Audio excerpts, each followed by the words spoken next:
Hi hello everyone, అందరికీ నమస్తే. అందరు ఎలా ఉన్నారండి? బాగున్నారా? నేనైతే చాలా బాగున్నానండి. ఇది సండే వ్లాగ్ అండి. ఇప్పుడు టైం అయితే 7:15 అవుతుంది. ఈరోజు సండే. మామూలుగా యూజువల్గా నేను ఎప్పుడు 10 o'clock 11 o'clock వరకు పడుకుంటాను. కానీ ఈరోజు మార్నింగే 6:30 ఆ టైంకి అయితే లేచిపోయానండి. ఎందుకంటే చాలా రోజుల నుంచి నేను వాకింగ్కి అయితే వెళ్ళట్లేదు కదా. సో మనసు ఇంకా నిద్రపోనట్లేదు. ఈరోజు అయినా వాకింగ్కి వెళ్ళు అన్నట్టు చెప్తూనే ఉందనమాట. నేను 7 o'clock అలారం పెట్టుకున్నానండి. బట్ నాకు 6 o'clock మెలకు వచ్చేసింది. ఇంకా అలా పడుకుని 6:30 కల్లా లేచి ఇంకా పిల్లలిద్దరినీ కూడా నిద్ర అయితే లేపేశాను. ఎందుకంటే మాతో పాటు పిల్లలిద్దరినీ కూడా వాకింగ్ దగ్గరికి తీసుకుని వెళ్ళిపోతే అక్కడ కాసేపు పిల్లలు ఆడుకుంటారు అనేసి. సో పిల్లలకేమో విటమిన్ డి అందుతుంది అక్కడ ఆడుకుంటేనే, మాకేమో వాకింగ్ కూడా కంప్లీట్ అయిపోతుంది. నేను చాలా డేస్ అయ్యిందండి వాకింగ్ చేసి బ్యాక్ స్ట్రెంథనింగ్ ఎక్సర్సైజెస్ అవి చేసి. నాకు బ్యాక్ స్ట్రెంథనింగ్ ఎక్సర్సైజెస్ చేసిన తర్వాత నడుము నొప్పి పూర్తిగా తగ్గిపోయిందండి. అయితే మళ్ళీ 1 వీక్ నుంచి ఎక్సర్సైజెస్ చేయకపోవడము మళ్ళీ స్టార్ట్ అవుతుంది అనమాట. నడుము నొప్పి హీల్ పెయిన్ మళ్ళీ స్టార్ట్ అవుతుంది. సో ఇంకా మానొద్దు, ఇక్కడికి వచ్చేసాను కదా ఎక్సర్సైజెస్ కంటిన్యూ చేద్దాము అనేసి మళ్ళీ ఇప్పుడైతే ఎక్సర్సైజెస్ చేయడానికి, వాకింగ్ చేయడానికి పార్క్కి అయితే వెళ్తున్నానండి.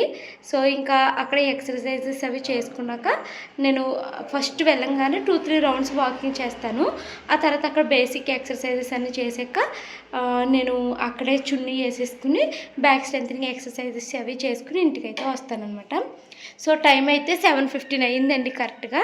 సో మేమైతే వెళ్తున్నాము. వచ్చిన తర్వాత మీతో అయితే మాట్లాడతాను.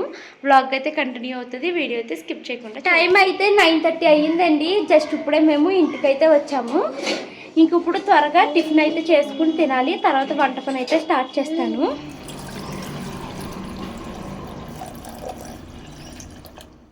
మా ఇంట్లో ఇప్పుడు ఇది అందరికీ ఫేవరెట్ బ్రేక్ఫాస్ట్ అయిపోయిందండి. మార్నింగే నేను ప్రతిరోజు రాగి జావ కాస్తున్నాను. అది కూడా మా అమ్మ స్టైల్లో అనమాట. ఒకళ్ళు అయితే అడిగారండి, మీ అమ్మగారు రాగి జావ ఎలా కాస్తున్నారో చూపించు అనేసి.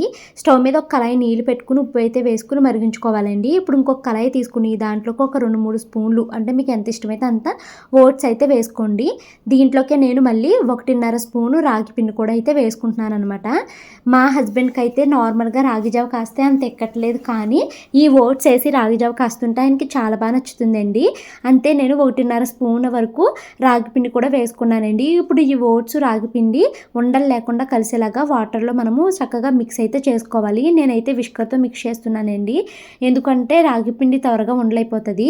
ఇందాక స్టవ్ మీద నేను నీళ్లు పెట్టాను కదండి, నీళ్లు ఉప్పు కలిపి మరుగుపోయినాయండి.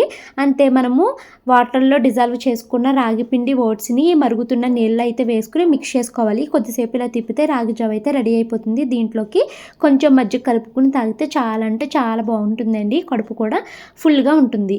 ఇంకా నేను ప్రతిరోజు, అంటే ఊరు నుంచి వచ్చి 3 డేస్ అయ్యింది కదండి, మా తమ్ముడు మొన్న కోడిగుడ్లు పంపించాడు అని మీకు వీడియోలో చూపించాను కదా.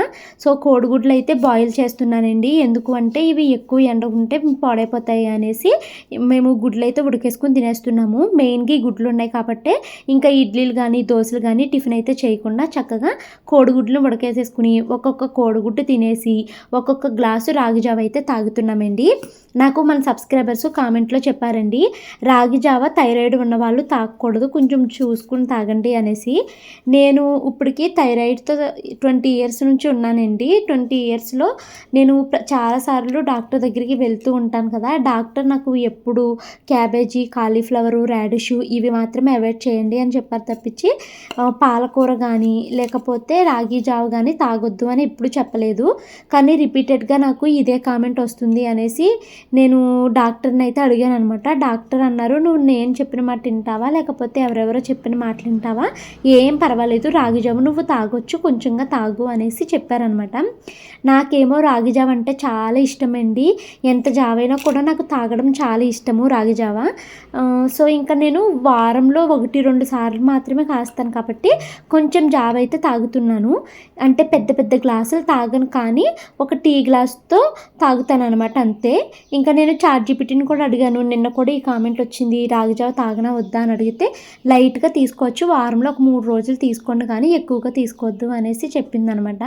సో ఇంకా పూర్తిగా క్యాబేజీ, కాలీఫ్లవర్ ఇవి నాకు చాలా ఇష్టము, అయినా కూడా మానేశాను కదా, అట్లీస్ట్ అప్పుడప్పుడు రాగి జావ తాగుదాము అనేసి కొంచెం తాగుతున్నానండి అంతే. ఇంకా ఇదిగోండి మేము ఈరోజు సండే కదా, వంట పని అయితే స్టార్ట్ చేశాను. మా వారైతే చికెన్ అయితే తీసుకుని వచ్చారండి. ఇంక ఈరోజు పలావ్ అవి ఏమి చేయట్లేదు, లైట్గానే తిందామనిపించింది, అందుకనేసే అన్నం అయితే కడిగి పెట్టేశానండి. మరో పక్కన కడాయి అయితే తీసుకుని దాంట్లోకి కొంచెం నూనె అయితే వేసుకున్నాను. నాకు తెలుసు నాన్ వెజ్లోకి నూనె ఎక్కువ వేసుకుని అనుకుంటే కూర బాగుంటుంది అనేసి, బట్ నేను చాలా స్ట్రాంగ్గా డిసైడ్ అయ్యానండి. ఆయిల్స్ బాగా తగ్గించాలి, స్వీట్ ఎక్కువగా తీసుకోకూడదు అని చాలా స్ట్రాంగ్గా డిసైడ్ అయ్యాము. అందుకనేసి మా హస్బెండ్ ఒక 4 డేస్ నుంచి టీ తాగట్లేదు, స్వీట్స్ అయితే అసలే ముట్టుకోవట్లేదు.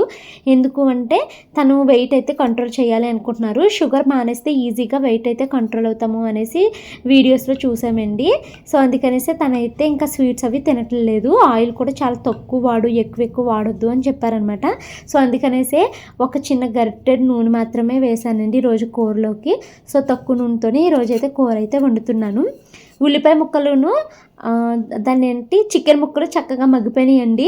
ఇలా మగ్గిపోయిన తర్వాత దీంట్లోకి నేను కొంచెము గరం మసాలా పొడి అయితే వేసుకుని బాగా అయితే మిక్స్ చేసేసాను. ఇప్పుడు దీంట్లోకి నేను కొంచెం వాటర్ అయితే వేసి వాటర్ని మరిగిచ్చేస్తే చికెన్ కూర అయితే రెడీ అయిపోతుందండి. ఈరోజు నేను చేసిన చికెన్ కూర అంత టేస్టీగా రాలేదు, నాకైతే నచ్చలేదు, కానీ ఇంకా వండాక పాడేలేం కదండి, ఇంకా తినేసామన్నమాట. ఏంటో నేను చాలాసార్లు అబ్జర్వ్ చేశానండి, మా అమ్మ మా అత్తయ్య వాళ్ళు ఎంతో సింపుల్గా వండేస్తారు కూరలు, కానీ చాలా చాలా టేస్టీగా ఉంటాయి. నాకేంటో అసలు టేస్టే రాదు, ఎప్పుడు చేసినా చికెన్ కూర ఒకసారి బాగా వస్తుంది, ఒకసారి బాగా రాదనమాట. ఇంకా మా అమ్మ ఏంటి మా అత్త ఏంటి దోశలు వేస్తారండి, దోశల్లో కనీసం ఒక బియ్యం నానబెట్టి వేయడం కానీ ఇలా ఏమి చేయరు, అయినా కూడా వాళ్ళు వేసే దోశలు చాలా టేస్టీగా అయితే వస్తాయి అనమాట. నాకేంటో అలా ఏమి రాదు. ఇంకా నేను నెక్స్ట్ దోశలు అంటే పెసరట్లండి, పెసరట్లు ఏంటో టేస్టీగా రావు నాకు, దోశలు కూడా అంత టేస్టీగా రావులేండి. మాది లంచ్ చేయడం అయితే కంప్లీట్ అయిపోయిందండి. ఈరోజు నేను మార్నింగ్ లంచ్ చేస్తూనే మరో పక్కన సారీ ప్రీప్లీటింగ్ని ప్రాక్టీస్ అయితే చేస్తున్నానండి. నిజంగా మీరు నమ్మరండి, అసలు చాలా కష్టంగా అనిపిస్తుంది, నేను చేయలేకపోతున్నాను. అలాగని గివప్ చేసేద్దామా అంటే నా మనసు ఒప్పుకోదనమాట. ఒకటి మొదలు పెట్టాను అంటే దాంట్లో సక్సెస్ అయ్యే వరకు నాకు ఆ పనిని వదలబుద్ధి కాదండి. సో అందుకనేసే నేను మళ్ళీ ట్రై చేస్తున్నాను. ఈరోజు 11 o'clock నుంచి మొదలు పెట్టానండి సారీ ప్రీప్లీటింగ్ చేయడము. స్టిల్ ఇప్పటికే నాకు ఆ పౌటంచు సరిగ్గా అన్నీ ఒక లైన్లో పెట్టుకోవడం అయితే రావట్లేదు. ఒక 2 పిన్నుల వరకు బాగా పెట్టగలుగుతున్నాను, కానీ తర్వాత నుంచి అయితే అసలు రావట్లేదు అనమాట.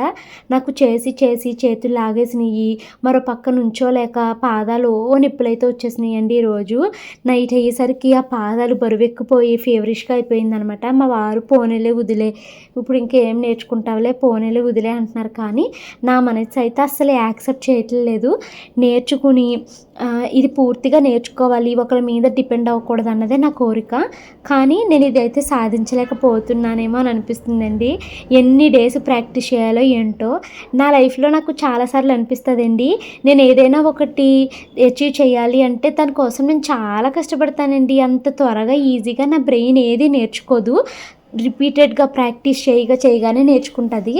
నేను 11 o'clock నుంచి 2 o'clock వరకు ఓన్లీ ఆ ప్లీట్స్ పెట్టడమే నేర్చుకున్నానండి. స్టిల్ ఇప్పటికీ రాలేదు. సరే ఇంకా రేపు చేద్దాము, కాల్ లాగేస్తున్నాయి కదా అనేసి ఇంకైతే నేను ఆపేసాను అనమాట. ప్లీట్సే పెట్టలేకపోతున్నాను నేను. ఐరనింగ్ ఎప్పుడు నేర్చుకుంటాను, ఇక్కడ మనకి కుర్చీలు పెట్టుకుంటాం కదా, ఆ కుర్చీలు ఎప్పుడు నేర్చుకుంటాను బాబోయ్ అని అనిపిస్తుంది. నాకైతే ఇది ఒక పెద్ద టాస్క్ లాగా ఉందండి, ఎప్పటికి నేర్చుకుంటాను ఏమో. కానీ మన సబ్స్క్రైబర్స్ నువ్వు బాగా నేర్చుకుని మాకు కూడా నేర్పించుకోవని అంటున్నారండి. మీరు నాతో పెట్టుకుంటే సంవత్సరాల తరబడి వెయిట్ చేయాల్సి వస్తుంది, ఎందుకంటే నాకు ఒక రోజు ప్రాక్టీస్కి టైం కుదురుతుంది, ఒక రోజు కుదరదండి. ఇది రోజు కనీసం ఒక 1/2 hour అయినా ప్రాక్టీస్ చేస్తే కానీ నేను ఇందులో పర్ఫెక్ట్గా నేర్చుకోలేనేమో అని అనిపిస్తుంది. నాకేంటంటే మెయిన్ ప్రాబ్లమ్ నుంచోలేకపోతున్నానండి, పాదాలు నిప్పులు వచ్చేస్తున్నాయి నాకు. మెయిన్గా పట్టాలు పెట్టుకుంటాం చూసారు, అక్కడ హీల్ విపరీతమైన నొప్పి వస్తుంది, ఎక్కువసేపు నుంచోలేకపోతున్నాను. అదేమో మొత్తం నుంచుని పనే. మరి ఎప్పటికి ప్రాక్టీస్ చేస్తాను, ఎప్పటికి నేర్చుకుంటానో తెలియదు. కానీ నేనైతే మాత్రము సారీని నేను బయట వాళ్ళకి ఎవరికీ కట్టక్కర్లేదు, దీన్ని ఏదో బిజినెస్ కింద పెట్టుకోక్కర్లేదు. నేను నా సారీని అందంగా కట్టుకోగలిగితే చాలు. ఇంకా మా షాను మను అంటారా, వాళ్ళు చాలా తెలివైన పిల్లలండి. ఏదైనా ఒకసారి చూస్తే వాళ్ళు చక్కగా నేర్చేసుకుంటారు. సో వాళ్ళు కట్టుకోవాలి అనుకుంటే వాళ్ళకే నేర్చుకోమని క్లాసెస్కి పంపుతాను తప్పించి నేను నా వరకు నాది నేను కట్టుకుంటే చాలరా దేవుడా అని అనిపిస్తుంది. ఎందుకంటే నేను ఎప్పుడైనా మంచి సారీ కట్టాలి అంటే మీరు హెల్ప్ చేస్తారా అని అందరినీ బ్రతిమాలేకపోతున్నానండి. సో నేను ఎవరి మీద నా అవసరాలకి వేరే వాళ్ళ మీద డిపెండ్ అవ్వద్దు అని అన్నదే నా మెయిన్ గోల్ అనమాట. ఇంకా సారీ ప్రిప్లీటింగ్ నేర్చుకుని కాల్ లాగేసినాయండి. కొద్దిసేపు అయితే కూర్చుని ఇంకా షాడోయింగ్ ప్రాక్టీస్ చేస్తూ గిన్నెలు అయితే క్లీన్ చేసేస్తున్నాను. ఏంటో అన్ని పనులు మొదలు పెడుతున్నాను కానీ ఏది పూర్తి చేయలేకపోతున్నాను. అలాగని ఏం పెద్ద ఎక్కువ పనులు ఏం మొదలు పెట్టలేదు. ఒకటి ఇంగ్లీష్లో రీల్స్ చేయాలి, ఇంగ్లీష్ నేర్చుకోవాలి అనుకున్నాను. అది ఒక 4 రోజులు కన్సిస్టెన్సీగా చేస్తాను. మళ్ళీ ఏదో ఒక బ్రేక్ పడిపోతుంది. మళ్ళీ వారం 10 రోజులు దాన్ని వదిలేస్తున్నానండి. మళ్ళీ స్టార్ట్ చేయడానికి అసలు మోటివేషనే రావట్లేదు. ఈ బిహేవియర్ని ఎప్పుడు మార్చుకుంటానో ఏంటో నాకైతే తెలియట్లేదు. ఇంకా షాను మను వాళ్ళకి April 1 నుంచి స్కూల్స్ అయితే స్టార్ట్ అయిపోతున్నాయండి.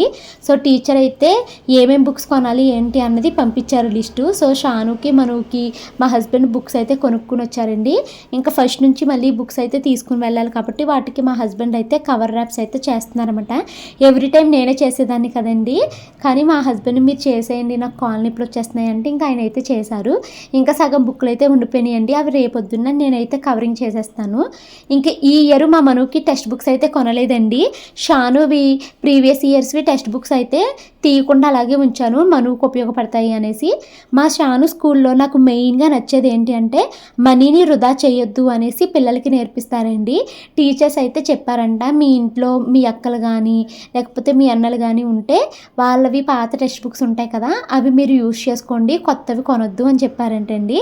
అలాగే నిన్న పేరెంట్ టీచర్ మీటింగ్కి వెళ్ళినప్పుడు మీ ఇంట్లో మీకు చిన్నపిల్లలు ఉంటే ఆ బుక్స్ని వాళ్ళకి ఉపయోగించండి, లేదు మీ దగ్గర ఇంకా పిల్లలు లేరు వేరే పిల్లలు ఈ స్కూల్లో చదువుకోవట్లేదంట ఆ బుక్స్ని వేస్ట్గా పాడేయకుండా డొనేషన్కి ఇవ్వండి, ఎవరైనా పేద పిల్లలకి మేము ఇస్తామని చెప్పారు. షాను 2nd క్లాస్ బుక్స్ ఏమో మనుకి వాడుతున్నామండి టెక్స్ట్ బుక్స్.